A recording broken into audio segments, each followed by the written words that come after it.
we sat down, we had a good conversation about the last camp. It was a bit rushed. It wasn't bad, but we could have done with a bit more time.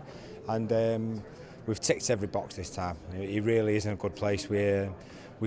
I'm not a big fan of 12-week camps, but Carl was insistent he wanted 12, so I made him start real slow.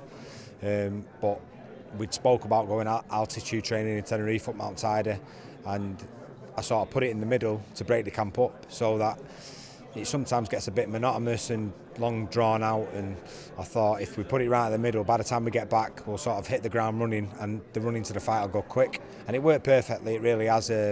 All the lads, I mean, like I say, I had Martin Murray was scheduled to fight last week. His fight fell through, but we had 5 lads fighting, within a week of each other, so it helped the fact that they was all training for the same day at the same time.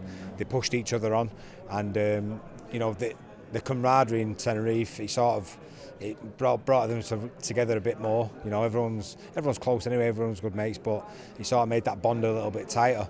And when everyone came back, especially Carl seems to be in, out of them all, he's in such a good place. Tommy Cole especially as well, but Carl's, it seems like it's going to be one of them performances which is career defining to me, because this is one of them sort of fights, and he's put himself perfectly in the position to put that sort of performance in. You said about it being a shorter camp the last time. You didn't know each other as well. You've spent a lot of time together now. Yeah.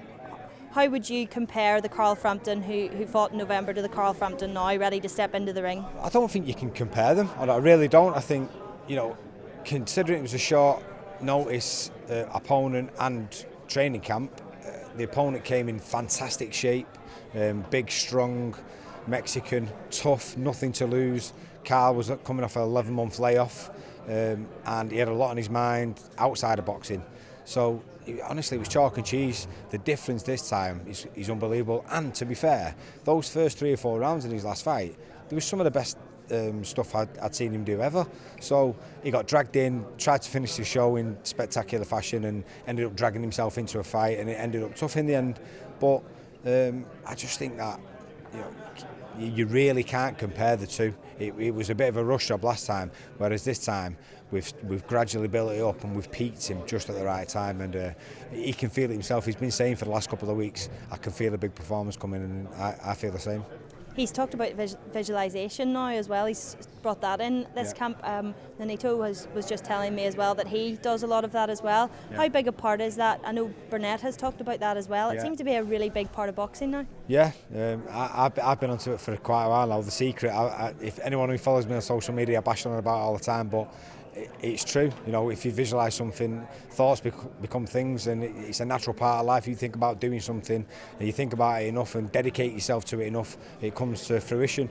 And I've been big onto him, saying, imagine it's already happened, and imagine the stuff you're going to go through. I'm big in setting out game plans, having 2, 3, 4 things maybe to do.